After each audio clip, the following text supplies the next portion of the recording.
મહેસાણા તાલુકા કક્ષાનો 80મો સ્વાતંત્ર્ય દિવસ લાંગણજ ગામે ભવ્ય અને દેશભક્તિના માહોલમાં ઉજવવામાં આવ્યો હતો। આ પ્રસંગે અમદાવાદથી નીકળેલી તિરંગા યાત્રા લાંગણજ ગામે પહોંચી હતી, જ્યાં મહેસાણા ધારાસભ્ય મુકેશભાઈ પટેલ, તાલુકા વિકાસ અધિકારી પીપળેશ્વર મહાદેવના પ્રમુખ કીર્તિભાઈ પટેલ સહિત ગ્રામજનોએ તિરંગા યાત્રામાં જોડાયેલા યુવાનોનું ઉષ્માભેર સ્વાગત કરી અભિનંદન પાઠવ્યા હતા। શાળામાં મામલતદાર દ્વારા રાષ્ટ્રધ્વજ ફરકાવી ધ્વજવંદન કરવામાં આવ્યું હતું।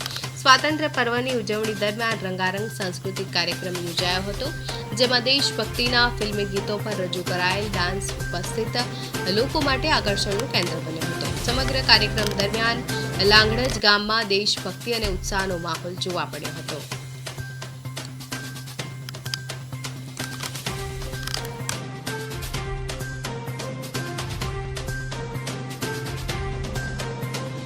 લાગણજના આંગણે તાલુકા કક્ષાનો કાર્યક્રમ યોજાઈ રહ્યો છે, એ અમારા માટે સૌ ગૌરવની વાત છે। જે રાષ્ટ્રધ્વજ લઈ એક યાત્રા કરવામાં આવી લાગણજ સુધી, એ આયોજન કોનું હતું અને શા ઉદ્દેશથી કરવામાં એ આયોજન માતૃભૂમિ યુવાટી લાગણજની યુવાટી જે બહાર વતનમાં રહે છે, અમદાવાદ, કલોલ અને આજુબાજુ, એ યુવાટી દ્વારા એક વિચાર આવ્યો।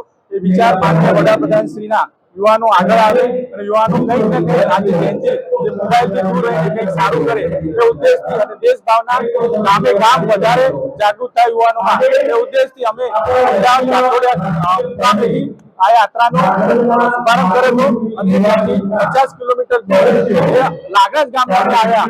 દરેક ગામે ગામે આ યુવાનોમાં દેશ ભાવના પ્રગતિ કરી આ યાત્રાનો મુખ્ય ઉદ્દેશ હતો। આ યાત્રાઓ દ્વારા નવો સંકલ્પ લે અમારો। આજે લાગણજ ખાતે ખૂબ જ મોટી સંખ્યાની અંદર ગ્રામજનો અને સાથે સાથે આ જ ગામના યુવા જે લોકો અમદાવાદ રહે છે, એમણે એક આ દેશ ભક્તિની સાથે પોતે પણ જોડાય અને એક સંદેશો આ સમાજને આપીએ એ માટે માતૃભૂમિ યુવા રેલી પદયાત્રા દ્વારા એ અમદાવાદથી ઘાટલોડિયા પાટીદાર ચોકથી આ લાગણજ ખાતે લગભગ 150 જેટલા યુવાનો અહીંયા આવ્યા હતા અને એમણે એક સુંદર આ દેશભક્તિનો સંદેશો આપ્યો છે।